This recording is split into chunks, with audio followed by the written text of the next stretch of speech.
Food and Wine Insider is a weekly look at a $1.5 trillion industry touching every American. Devoted to the business of purveying food and decanting wines, Food and Wine Radio is a unique program highlighting not food recipes or wine vintages, but how to make a profit while satisfying America's palates. In this competitive but highly rewarding sector, many men and women have made profits while fulfilling a dream. Food and Wine Insider is all about better managing any business involving food and wine. Each week, your co-hosts sit down with successful restaurateurs, food mavens, winery vintners, store owners, food suppliers, and other leaders in the worldwide industry that centers on foodstuff and wine. In frank give-and-take sessions, guests and panelists talk about the business of bringing healthy and pleasurable foods and wines to others. Your Food and Wine Radio host are Ann Daw, former president of the Specialty Food Association and a longtime food executive who has held senior positions both here and abroad with Kraft Foods and Philip Morris. Don Mazzella, a nationally known business commentator. On each show, they invite leaders of the world's culinary and wine industries to share the secrets of their success. Visit us at foodandwineinsider.com. You know, Ann, retailing food stores have double needs, keeping the shelves stocked and dealing with customers. Natural Insight CEO Stefan Midford is here to discuss how his platform and product is helping traditional retailers grow and succeed in this ever-changing retail environment. Stefan, welcome to the show. Thank you. Thank you for having me. Well, I'm going to turn it right over to Ann because she's been anxious to talk with you. Thanks, Don. Hi, Stefan. Welcome to Food and Wine Insider. I would love for you to tell us a little bit about your background, because I think you came a bit out of retail, and the impetus to create Natural Insights in 2003. Sure. Yeah, and you're right.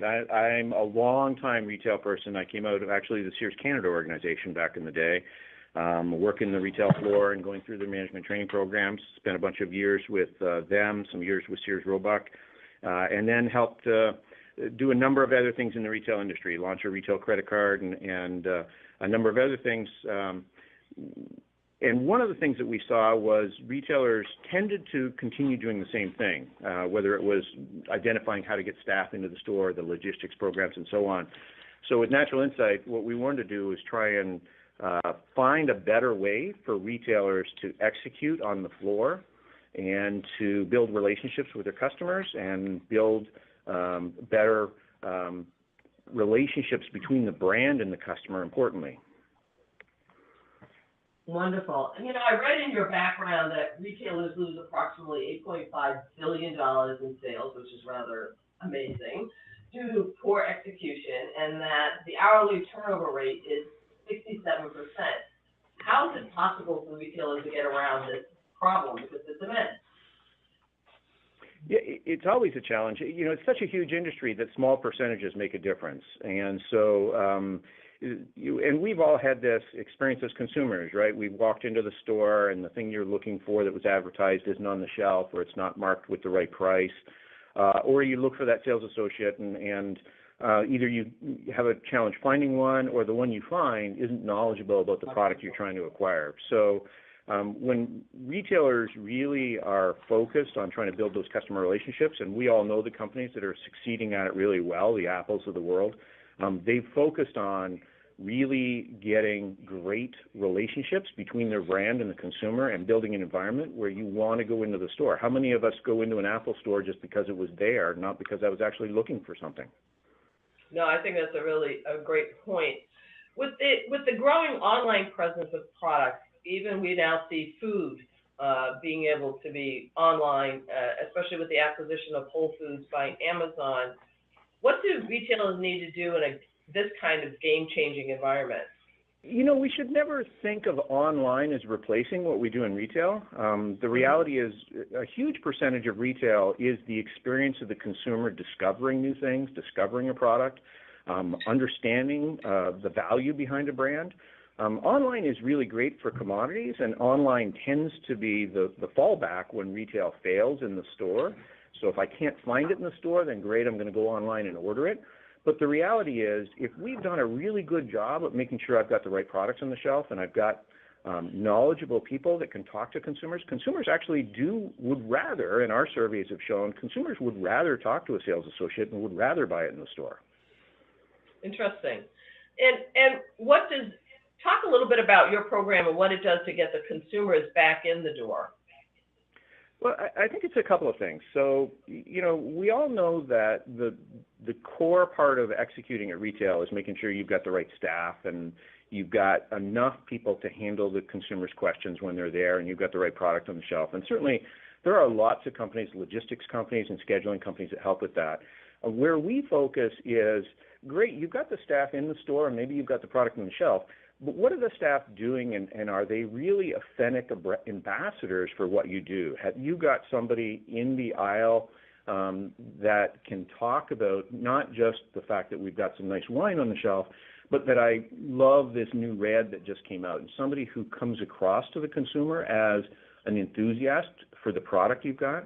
So I think both brands and retailers, and we see this, they're investing in building those relationships, because those relationships will increase sales and establish an ongoing ability to resell to that same consumer over and over again, because you've built a value proposition there that becomes sticky. It's interesting. I've seen that in the specialty channel, especially with specialty retailers. They call their customers guests. They don't call them consumers or customers. They refer to them as guests.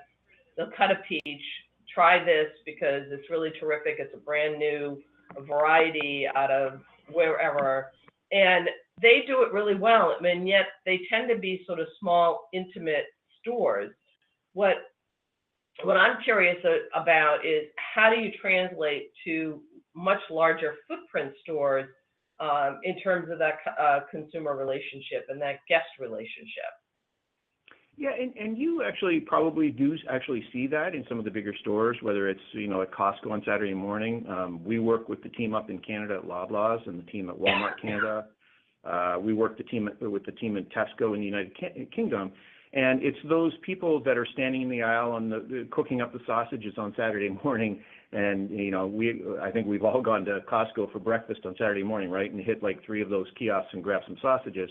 But the reality is that relationship is clearly an indicator of increased sales on those days. That's a really valuable proposition for building an introduction to your product to a consumer, as well as getting them to understand the value of your product, especially in commodity products where you want to differentiate and you need to be able to help the consumer understand why your product's better, or it's the one they should buy that Saturday.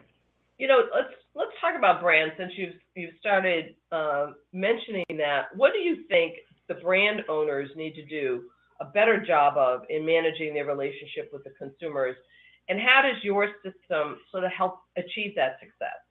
It's clear that brand owners need to be able to differentiate, right? Nobody wants to be a commodity. You don't want to be the cheapest product on the shelf with the lowest margins.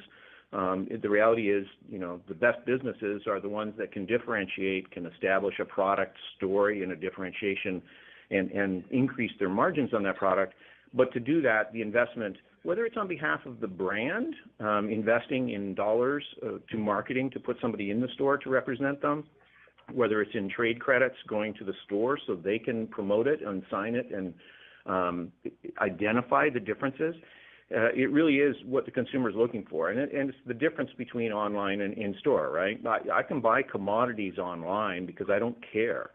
In-store, I want to have that experience and taste something new and try something different and understand why I should pay a little bit more for it. Yeah, it's interesting because I think we also see, specialty products also selling online, because to some extent online provides that sort of even playing field. I can be available to the consumer in online easier than I can be in retail.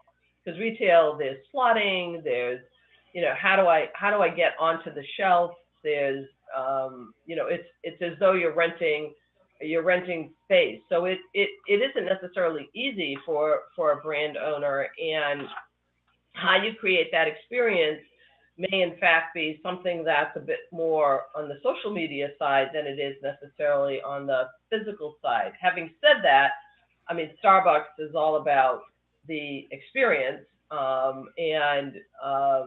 they've done a phenomenal job at it, and certain other retailers have done a really terrific job. But I find in the supermarket trade itself, a lot of this isn't happening. There isn't that sort of create that guest experience, create that, I care about you. I really would like you to know about this product. So how do you change mainstream supermarkets, as an example, to sort of see the light before they become dinosaurs? Yeah, it's a challenge for everybody, and any product company now has to enable acquisition of their product through all the channels available to them, whether it's online or not. Look at the number of online retailers who are now opening stores, or places you would have thought never would have opened a retail store. Wobbly Parker, who got famous for what they did online, suddenly saying, hey, I can reinforce my brand by opening a store. Or Rent the Runway, which is a great enterprise for renting fashion, who knows now that when they open a retail front, they can build a stronger relationship, and not only do they have more sales in that market, but their online sales go up in that market. So I think it doesn't matter whether I'm selling groceries or wine or fashions, you have to be able to be available to the consumer in all the ways the consumer wants, and equally so, you have to make sure that, especially in the retail store, that we've got what I call an authentic relationship between that salesperson and the consumer. We all hate when I ask a salesperson something about a product and they read the label on the shelf, right? I don't need that. I can read that myself. I can look it up online while I'm in the store. What I want is somebody who can tell me the difference between one particular wine or one particular meat and the quality of it, and why I should pay a little bit more for a better product. So I think those investments in retail are going to continue. You see it as even malls. Look at the conversion of the old big box malls, where markets like down in Dallas, they've done a couple of great projects where they've taken those old malls and made them experience centers and set up a whole bunch of small experiential retailers, and they're drawing great crowds because consumers want that experience. Let's talk about the workforce aspect of what you do. What insights have you drawn about keeping an hourly workforce motivated to help a retail business thrive? These days it's all about working with the workforce in ways they expect to work. And retail in particular probably gets a little bit of a bad rap for this, because as a worker, I have all my experience on my smartphone based on the social apps I use, whether it's Facebook or LinkedIn or all those other things. And I have really great experiences with how I use technology and how I interact with that technology. And retail, quite frankly, has not kept up with that as far as driving that same experience for the retail workers themselves and the relationship between the worker and the employer. So that's an area that we focus on and saying, hey, we know you have a smartphone. We know you have a certain expectation of how your engagement with that technology provider and a relationship with a platform should work. And we're creating tools that have that same feel to them, so the worker feels like, hey, they're doing things for me that make it easy for me to work here. It makes me easy to identify when I should go in. It makes me easy to identify what I should do when I get there. And we even do things like managing workforce health, where we're scoring the workers, providing them a 5-star score, and helping them understand how well are you doing, because we all like to know how we stand in relationship to our peers. So how has the relationship between the employer and the employee changed over time? What do you think is really shifting there? I think for the employers, one of the things that we see is employers, some still think of it as, I've got full-time employees and I've got part-time employees, and how do I execute in my retail store with that set of variables? And we would encourage you now to look much more aggressively at, well, you've got some full-time employees, great, we need those. We've got some part-time employees that we can fill in when the demand needs. You should probably be looking at contingent labor. That's certainly impacting all modes of work these days. Hey, what are the people I can draw on ad hoc when I need to? And particularly in brand relationships now, hey, who are the brand ambassadors and what can I partner with my product companies to do to help me? So my floor in the store is now a combination of my full-time team, my part-time team, some contingent teams, some ad hoc labor from a staffing firm, and maybe a brand ambassador from the brand company. And how do all of those people help me succeed and drive more sales? Terrific. What companies do you feel are doing a great job of arming their field operations with the right tools for success? I would love for you to share any stories. You don't have to identify the retailer necessarily, but you could if you'd like to. But I would really love to hear some of the success stories and how you help them transform. Yeah, we work with companies across what we call the retail ecosystem, which is really the retail companies, the brands themselves, and in a lot of cases, the staffing companies that are supporting both of them. If we think about Best Buy 4 years ago, when we went into a Best Buy store, it was a bunch of Best Buy blue shirts, and they were employees of Best Buy. And this Christmas, and Best Buy had a very successful Christmas, when you walked in there, you saw a Samsung rep and an Intel rep and a Microsoft rep and a Canon rep. So when we think about working with the retail ecosystem, it's all of those parties. We've had great relationships with companies like Nintendo. We worked with them last year when they rolled out their Switch platform and had a huge success at retail, both executing and getting their platform in there and then engaging with consumers and driving a great product. We're working with great companies like Godiva and helping them with assessing their stores on a regular basis and then starting to communicate with their teams and what they're doing inside their stores. And we work with a lot of the staffing firms that are providing those brand reps for all kinds of retail, everything from the people you might have seen at the bar handing out samples of the latest beer, to the person serving wine in a wine store on a Saturday morning, to the person cooking up sausages at a Loblaw store in Canada on Saturday morning. Terrific. You unveiled a couple of major capabilities. One was Reveal Analytics, and the other is Workforce Health. Could you talk a little bit first about Reveal Analytics and what it does and how does it help retailers? One of the things that we saw was the need to get better information about what happened in the store. It's all good to have people on the floor and have my schedules, and a lot of retailers, the simple measure was just what were my sales yesterday. We felt like it was more important to gather more information. So in Natural Insight, we have a integration to think of it as a question and answer system for the worker while they're on shift, where we can gather data. What was the traffic like? What were product conditions like? What feedback did you get from consumers? And we bring all of that data, tens of millions of points of data, into our platform, as well as, interesting enough, about 1.5 million photos a month that are just pictures an employee took of retail conditions to be able to validate for headquarters. Here's what the end cap looked like in my store on Saturday morning. And we're providing great tools for the retailer to quickly go through and identify issues faster and react to those issues. So Reveal Analytics is a window into what's happening in my store versus a simple measure of how many people do I have there and what were my sales. Okay, great. And how does that translate for the brand opportunity to say, okay, if I'm in this store, if I've run this demo, if I've run, I'm trying to be in front of the consumer, how do they read the return on investment of doing those things?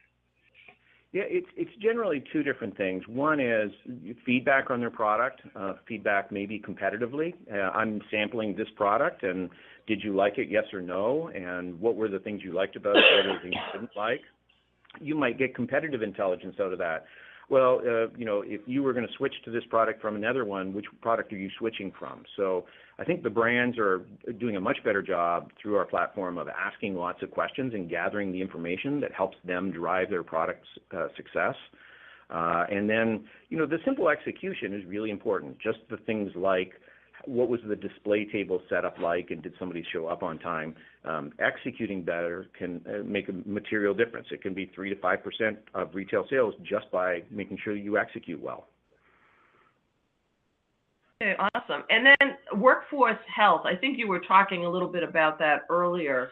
You know, I read that it's about advanced employee scoring algorithm to enable employers to build better, more effective teams.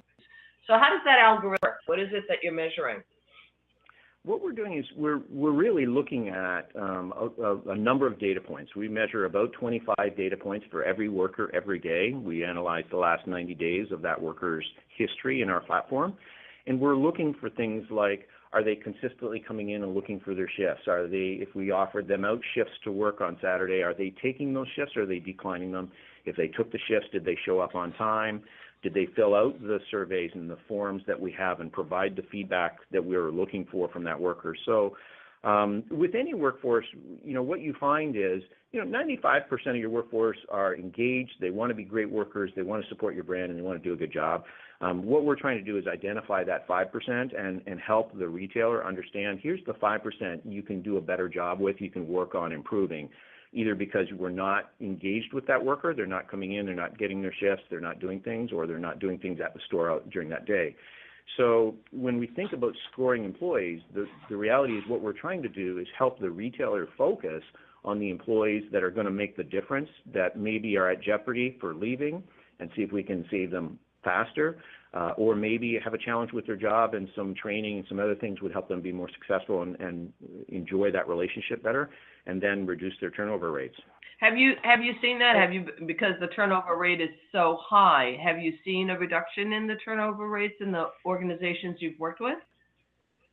We've heard great feedback from our clients. It's a little hard for us to measure all of those things directly and comment on them. But I'll say that, you know, we've got some clients that have done a really good job at using those scores to identify not only the challenge in reducing turnover, but the rewarding of the great employees. So we have a couple of clients when workers make 5 stars and get that high rating because of their consistency and their execution and everything else, they've got reward programs. And they feel like it's a combination of reducing turnover, but also building a really strong relationship with that employee. And we know as consumers walking into a store, if that employee is engaged with that retailer, right? You know the difference between the employee who's just doing their job on Saturday morning and the one who really truly enjoys being there and representing the brand and being an ambassador for the company. So I get to ask you one more question, and it will be, so what's next for Natural Insights? What's coming? So, you know, we really looked a lot at the execution part of this problem. And in talking to our clients, what we found was the next challenge was, how do I find great workers? You know, it's good that in Natural Insight we can manage those great workers once I've found them. And so we are just announcing a brand new product, Kapenga. And Kapenga will be a retail recruiting platform, which will be released this year for retailers that specialize in bringing in great employees. But we've done some really dramatic changing of mindset on how to identify employees and what we call powers and passions. A power is I can drive a forklift or I know how to run this point of sale system. It's something I'm certified to do. A passion is I love wine. I consider myself a wine expert, or I love electronics. And how do we use data to provide those retailers with a better funnel of employees that are going to not only be better qualified for the jobs they're offering, but also stay longer because they're doing what they want to do. Fantastic. Don, I'm going to turn it back to you. Oh, thank you. It's been so fascinating. Time slipped by. We've been talking with Stefan Midford. Stefan, your website for people? www.naturalinsight.com. Okay. Thank you so much for being with us. A link to your website will be on foodandwineinsider.com tonight. Stefan, thank you so much for being with us. It was a pleasure. Want to know more about health savings accounts for your company or yourself? Go to 2hsa.com and get a free employer's primer. Health savings accounts are a cost-effective way of offering health care benefits to your employees and yourself. HSAs build retirement funds for your employees, improve morale, and reduce your health care benefit cost. For a free employer guide to HSAs, go to 2hsa.com. That's 2hsa.com. Dan Perkins here from Recalculating.biz with your featured book. I want to tell you about a recent interview I had with Bob Bethel, a turnaround specialist with lots of success in small business. Bob's new book is Strengthen Your Business, Fail-Proof Strategies for Small Business. He tells us of his life successes and failures that have made him and his clients so successful. Over the years, Bob has brought 77 companies back from the brink and changed them into thriving, profitable businesses. His energy is amazing, and at 74, he proves that you can still have a great deal to give others if you just try. His suggestions are easy to understand and very helpful. One insight struck me was that most companies do not have a plan. The old Chinese proverb says, if you don't know where you're going, then any road will take you there, is true today. Bob Bethel's book, Strengthen Your Business, can be found at Amazon.com or can be ordered at your local bookstore. This has been Dan Perkins with your Recalculating.biz featured book. Our next guest is John Zeno Louizes. John runs a group of family-owned saltwater taffy stores in Daytona Beach.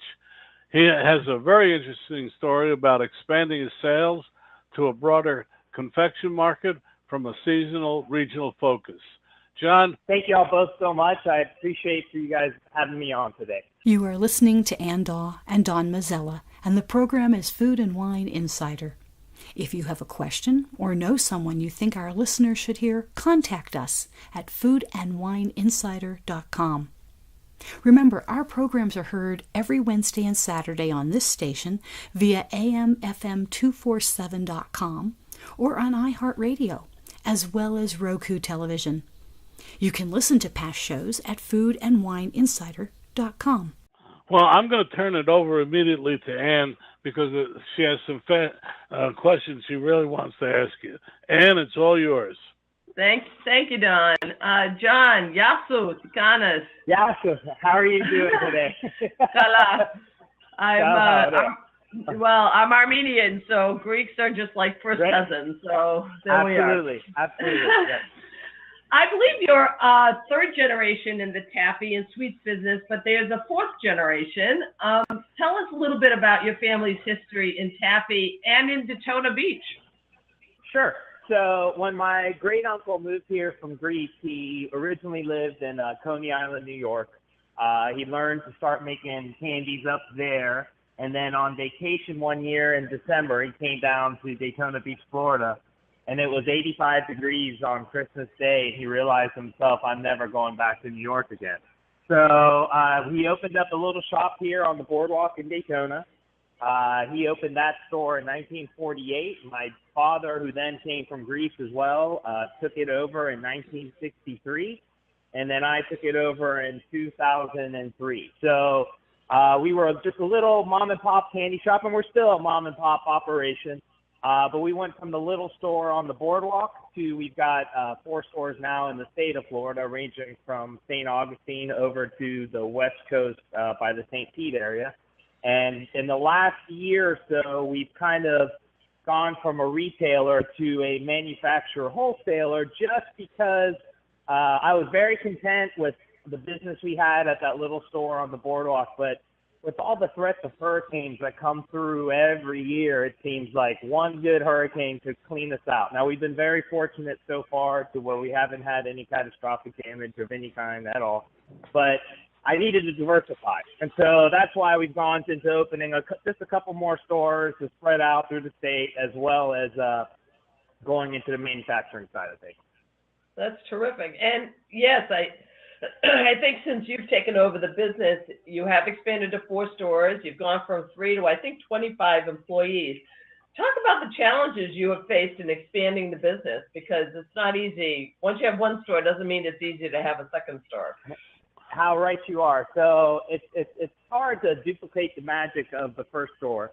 And, you know, listening to the your previous guest and hearing all the different aspects of employee retention and keeping the good ones and letting the good ones shine and all that other stuff, I was just sitting there smiling because and I think every retailer, can hear that, and any business owner in general can hear that, and just it takes them back to exactly what they're going through.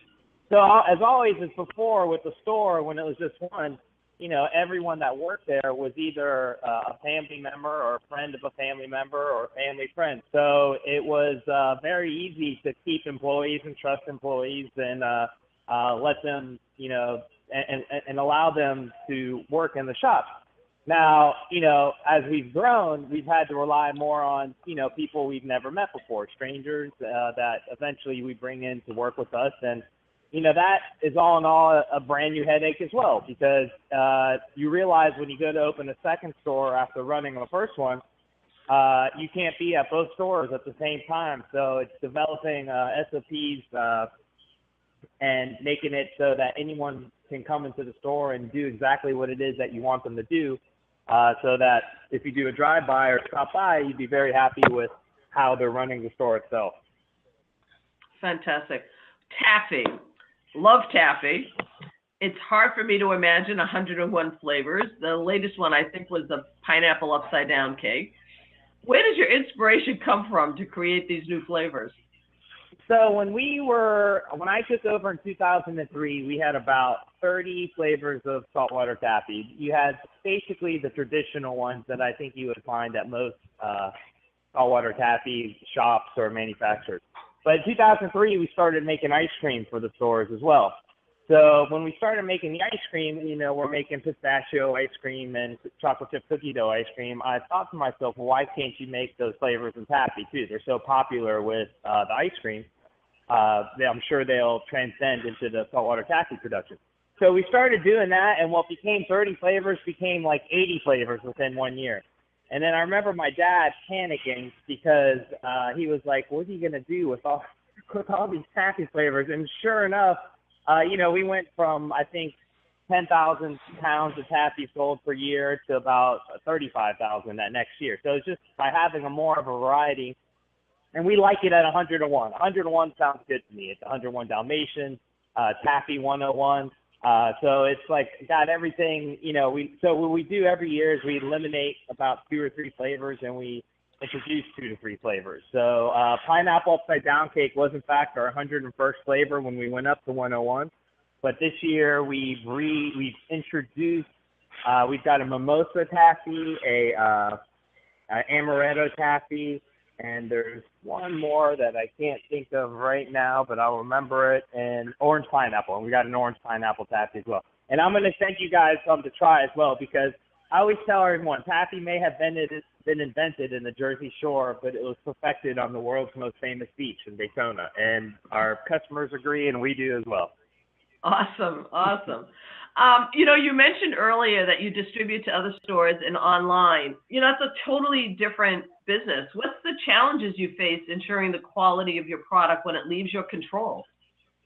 Well, the good news is, so we used to make all of our candy, and I think all mom and pop candy retailers can go along with what I'm saying. Our kitchen was basically a 10 by 12 closet with a stove in it and candy equipment, and it was very small to work with. So in the last February, we moved all our manufacturing to a new facility, which is about 11,000 square feet, where we opened a retail store in the front of that as well. We do tours throughout the day. And what I am able to do is now I taste every piece of candy that we make still to this day. So, it's just, that's the kind of quality control we do. I'm still very much involved with the production process.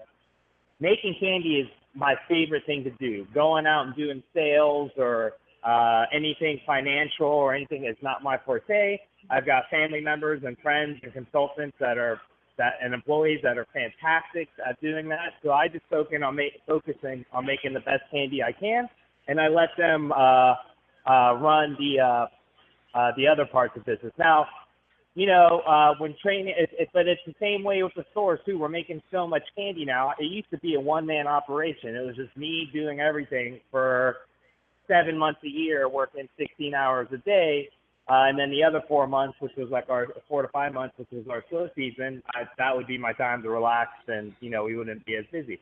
But now with the amount of volume that we're doing, we have one distributor that gets like 250,000 pounds of taffy from us in a year, which is like, if you'd have told me one day one customer would be buying that much taffy from us, I would have said you're nuts. But sure enough, it's happened, and we're both thrilled and we panic at the same time when we get those kinds of orders. So far so good though. Great. Well, you do work with a distributor. I think it's McLean's Old Florida Gourmet. Can you talk a little bit about that relationship and what you've learned in working with a distributor? Yes. So we were very lucky to partner up with McLean's Old Fashioned Gourmet. They are a distributor based out in Florida that focuses on Florida items.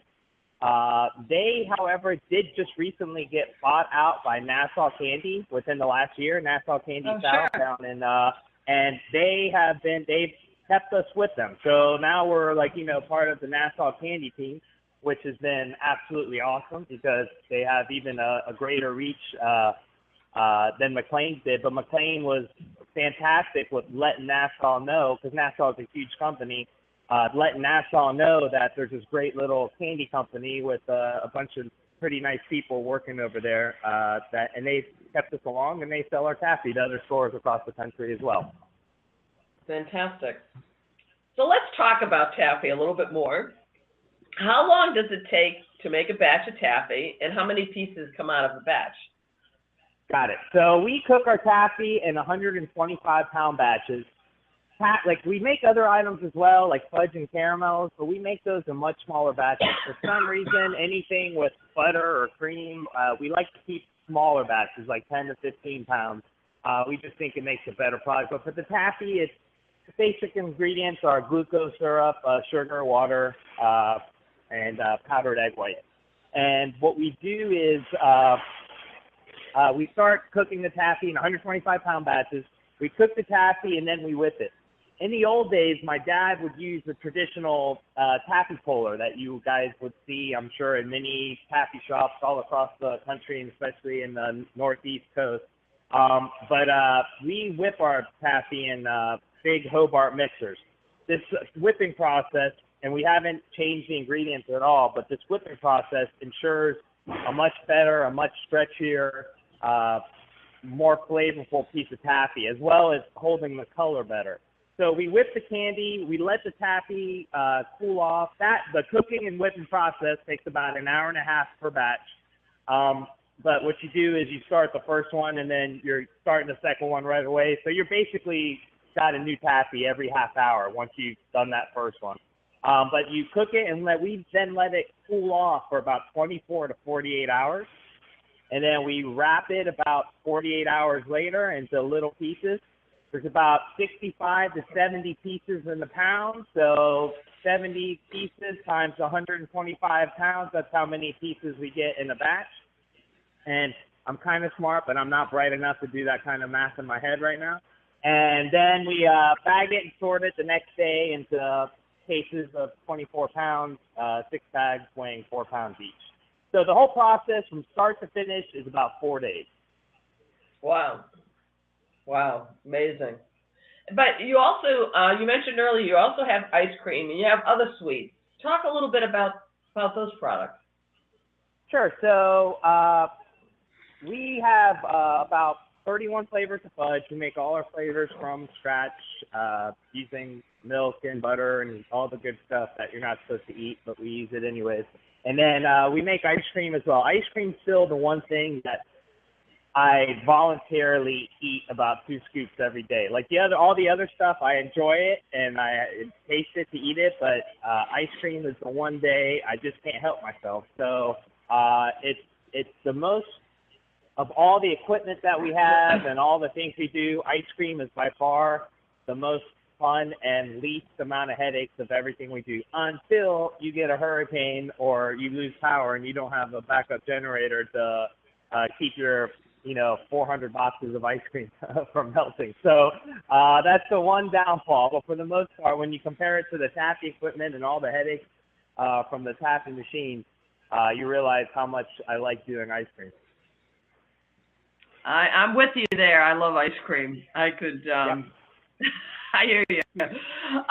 You mentioned earlier there is seasonality for your business. Certainly, you're in Florida. It's nearly warm all year round, but January certainly is the coolest month of the year. How do you adjust? What do you do in terms of planning your year when you have a bit of seasonality for the product going on?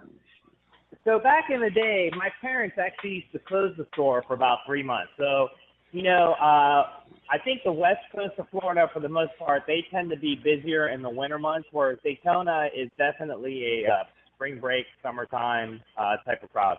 We are the busiest when kids are out of school. So it's like I said, spring break, summer, Christmas break, Thanksgiving weekend. So, and we're very fortunate that for the most part, I'd say 11 months of the year, the weather is very, very nice. And then the other month, it's not so nice. But the seasonality, so what's happened in the last, since I've taken over, basically,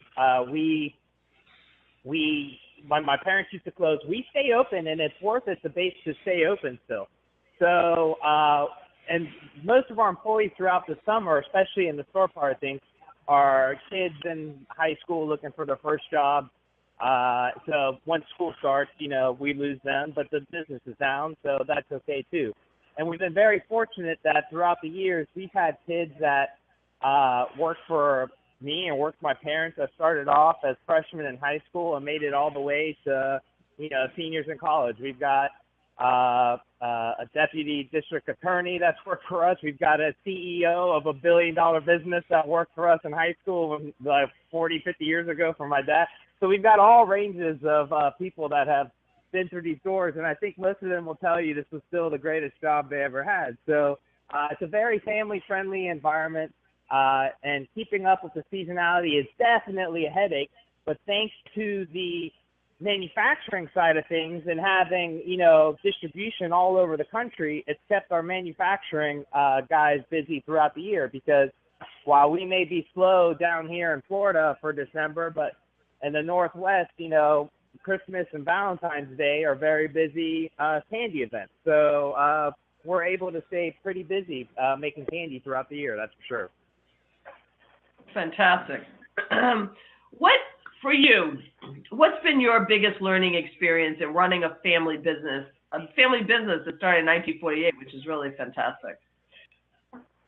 The biggest thing that I've learned is, you get to a certain point, and with the Greek father too, that it's kind of hard-headed, that at some point you just realize that you just have to keep making yourself better, because there's a little thing. I'm still very lucky. Both my parents are still around, and I always worry that even though I'm completely in charge, the business has been mine for 15 years, my dad still pops into the store and still tells my guys what it is they need to do. Meanwhile, they've made more candy in a year than he probably did in his best 15. So it's just funny to have him come and pop his head. But I love it because, and it usually drives me crazy, because he usually tells them to do something that I don't want them to do, but he just wants it done that way, and it makes my life miserable. But I think it makes him happy to make me just a little bit miserable, to knock me off my block a little bit.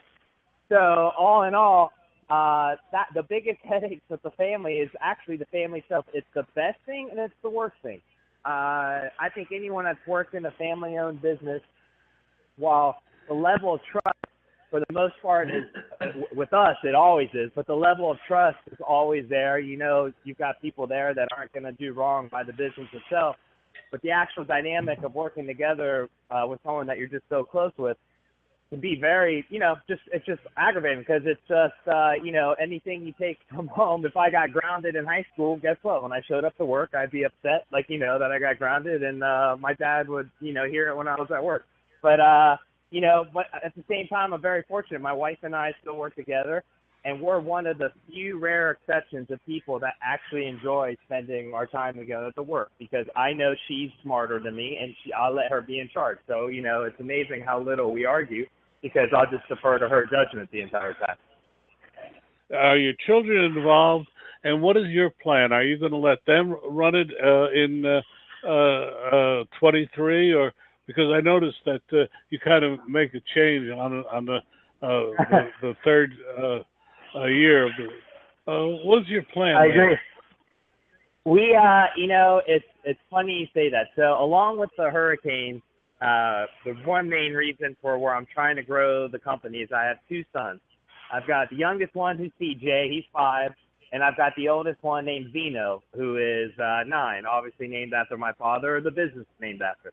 So it's funny to hear CJ, when they do reports in schools, in kindergarten, like, tell us about your mom and dad. And like, he'll say, mom has brown hair, dad has brown hair. Where do they work? And he will say, at my or at my brother's Taffy shop. So they think the store is named after the younger one still, as opposed to the older one, which is quite amusing.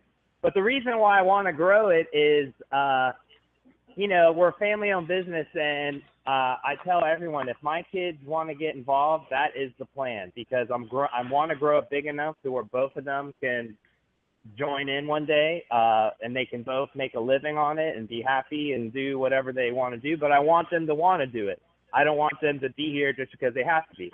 Of course, if they have no interest in doing it, that would be a tough decision. I'm hopeful. In a dream world, I'd love one of them to be an amazing business savvy oriented person, and then I'd want the other one to be an engineer type, because with all the machines we have, it's the best of both worlds, and we got production covered and sales and business covered as well. But ideally, I would love for them to be involved. They have but I will not force them to be involved, and I think by keeping them not shoving it down their throat, I'm hoping they will be open to it and want to be involved. And that would be just a dream, because I'm never going to retire. My dad still is not retired. He's not involved with the candy business, but he has a little gift shop that he runs on the Boardwalk. He's 84 years old. He is like a pillar of good health. My mother, I will not say my mother's age, but she still looks amazing. So I'm very fortunate, and I think a lot of it has to do with just staying busy. And I love what I do, and I wouldn't change it. So even if they do take over, it's my job to then repeat the process and make them miserable when they're at work, just like my dad does. As much as I love him, I'm going to still chime in and give my 2 cents worth. And it's funny how much we've grown the business and how much I learned from my dad, but we, had to change some things up to grow bigger. And I think my dad would even admit that I've surpassed him in my knowledge of some stuff. But it's funny to think that in 10 years from now, when my oldest son is 19 years old, he will probably tell me one day that I don't know about the candy business and I need to listen to him. So it's just it's a circle that comes around where the younger generation just ends up knowing a little more. And I can't wait for the day. I thrive on having people here, especially at the factory. We've made some changes in the last month or so. We brought in a gentleman who's worked for big-time candy companies, from Ken Craft to Taffy Town to Sweets, that just knows more about Taffy than I do, and he's just one of the best guys I know. And then we've also promoted within. We've got a gentleman here that's been with me for 7 years that was our #1 fudge and caramel maker that we've made plant manager now. And these guys are both smarter than I am. They're sharper. They're more organized. And I want them to be better than me. I would never want to bring someone here that I have to babysit and tell them how to do their job. They kind of give me an idea of where they think we want to do it, what we want to do. I tell them, what I want to sell, and then they implement the plan and we put it together. So I'm more of I'm very hands-on in production, but I'm more of the the visionary type of guy. These guys help me put the plan together. Back to you, Ann. I just had to ask the question. What do you do in terms of social media to get the word out on your products? So we have our web. Yes. So I try to we try to do, when it comes to social media and marketing and all that other good stuff.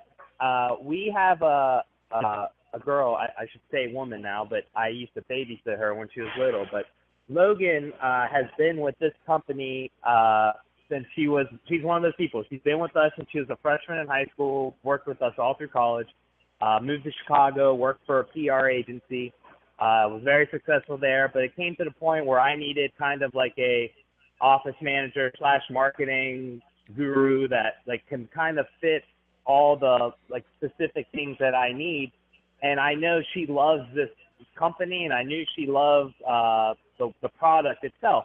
So it was a perfect fit. So I brought her back to kind of to handle all my advertising, website, marketing, social media, all that good stuff. And what we do is, we got a vibrant, pretty product that looks good, that photos well, our factory photos very well, but we try to make it as fun as possible. Like, so it's not a surprise to have people walk in the store and me and the guys are belting out show tunes at the top of our lungs, and people are watching us make candy. So we put those kind of videos. It's always funny to me that the most popular videos or photos that we post on marketing had nothing to do with candy. They're always something to do about us being silly, because one of our core values is fun. So we want to have lots of fun when we work. Now, we do a good job and we keep things serious and we keep things safe. But fun, if we don't have fun in the candy business, you're not going to have fun in any job whatsoever. So that transcends when we do our marketing and advertising. And if you go on our Facebook page, there's a lot of products of different candies we make and different designs and all that other stuff, which is wonderful. But it is funny how the ones that always get the biggest reaction are me being an absolute goofball and showing it off to the world. You're a little bit like Willy Wonka, I think, needing to have the fun. The product doesn't taste good if you're not having fun, right? That's right. That's right. The only difference is when I used to make the only difference between me and the wackiness of a Willy Wonka is the outfit. I don't have the purple velvet three-piece suit on. I save that for my personal life, but I don't wear it to work. So that would be the major difference. Yeah. You also do tours of your factory. Talk a little bit about who do you invite in? Is it anyone that can come and see the factory, and any funny stories of things that have happened or funny questions that you've gotten about Taffy? Sure. So we do tours every day, Monday through Friday, open to the public at 11 and 1 o'clock. So you can bring your family, bring a group, bring whoever you want, and we'd be happy to give you a tour. We don't take you into actual production, but we have windows all along the factory where we're able to show off and describe everything it is that we do.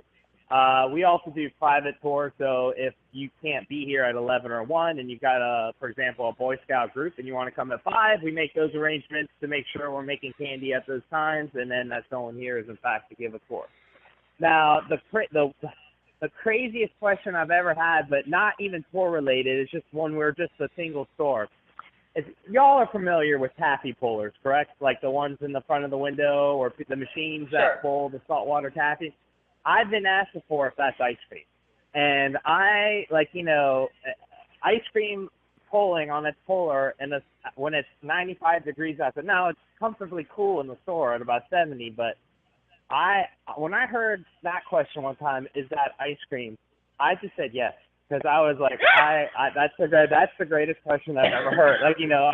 We talked about it for a week later. We said, yes, that's vanilla ice cream. And that person was like, oh, cool. And just walked out and just left, and we just started crying. We thought it was the funniest thing. But and then when we started doing the tour, but going back to the craziest things on the tours now, when we moved to the new factory and my buddies came by to check it out, and they're like, all right, well, give us a tour. Tell us, what's going on here. And I just started pointing to the stations, and I was like, well, this is where we make chocolate. This is where we make buds. This is where we make taffy. And they go, whoa, whoa, whoa, whoa, whoa. That's going to be your tour? Like something that stupid? Like, we've got like a little 20-minute tour that we do where we go into detail, that most candy makers know that the average person in the public doesn't know. Tempering chocolate, why do you temper chocolate? Ice cream production, saltwater taffy, why it is that you whip it, what's the point of that? And it's so cool to see the different production going on, because we do make a bunch of different little things. I always tell everyone about our factory, it's not Disney World, but it's definitely a lot nicer and cooler than you think it is. So I have one last question I can ask you.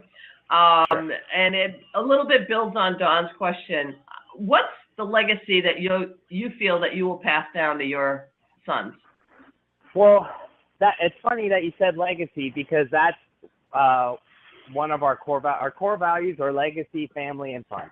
Fun because we want to have fun. Family, we're a family-oriented business, and we want to treat our customers and employees as family as well. And legacy is one of our core values. Legacy to me is leaving things in better shape than you found it. So my dad and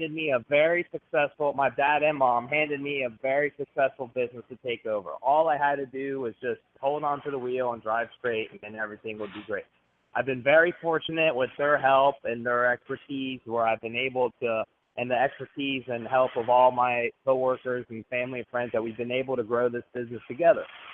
But, legacy doesn't just mean me taking the business, making it better, and then handing it off to my kids so that they can make it better one day.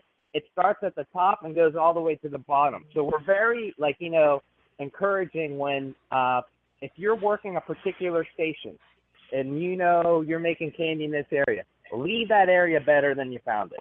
So it starts from, actually I should say it starts from the bottom and comes all the way to the top. Because if everyone leaves their area and does their job and leaves better than they found it, and then the company can't do anything but succeed. And so that's our goal, and that's what we're trying to do, so that I can leave my kids, if and when they decide to take it over, the business in better hands than when I found it. Fantastic. Thank you so much. It was great talking with you today. You guys have been great, and if you ever need me back on again, I'd love to do it. No problem. John, before you go, tell our audience your website. You never said your website. The website is www.worldsmostfamoustaffy.com. That's worldsmostfamoustaffy.com. Obviously, it's because we're located on the world's most famous beach in Daytona. And we've got all our products on there, all our contact information. And I can't thank you all enough for having me on today. This is very, very fun. No, thank you, John. Well, it was fantastic. Well, a link to your website will be on our website, foodandwineinsider.com, tonight. Thank you so much for being with us, John. Have a wonderful day. Thank you so much. Too. All right, bye-bye. Food and Wine Insider. Ann, do you think it's harder or easier nowadays to get into the food and wine business? I think that's a great question, Don. I think there are still fairly low barriers to entry into the food business. Part of the reason for this is there continues to be excess capacity. In other words, in most cases, you can find a contract packer to produce your product. Of course, this might not give you a great deal of flexibility in the type of packaging you may want to use, but most specialty producers use co-packers so that they aren't consumed with trying to make the product, but instead can focus on selling the product to retailers or to food service buyers. Of course, you still need money, and most entrepreneurs would admit that they have fully borrowed from friends and family. Today, however, there are so many other ways to raise capital. There's GoFundMe, there's crowdsourcing, there's angel investors, and this gives new entrepreneurs every chance to get their products to market. The important thing to me, however, is not to lose sight of the differentiation of the product in the marketplace and its relevance to your particular target audience. What is your unique selling proposition? What will consumers use your product instead of? Why will they believe your product fits into their life? Have you paid attention to sustainability? Do you support a greater good? Today, consumers want it all. Great taste, by the way, nothing else matters, convenience, a clean ingredient line, a real person behind the product, and a sense that you are providing them something they cannot get anywhere else. Experiment in as many channels as possible. Get the repeat orders coming and stay passionate about what you're doing. Oh, and be sure to make some money at it, because if you're ever thinking about selling the business, that's one of the important questions. Not only your passion, but can you make money in the business? Thanks, Don. Thank you, Ann. Very insightful. You've been listening to Food and Wine Insider with Ann Daw and Don Mazzella. Want to join us on a future show? Contact us at foodandwineinsider.com. Until next time, have a passion for food, wine, and profits, and think of our program, Food and Wine Insider.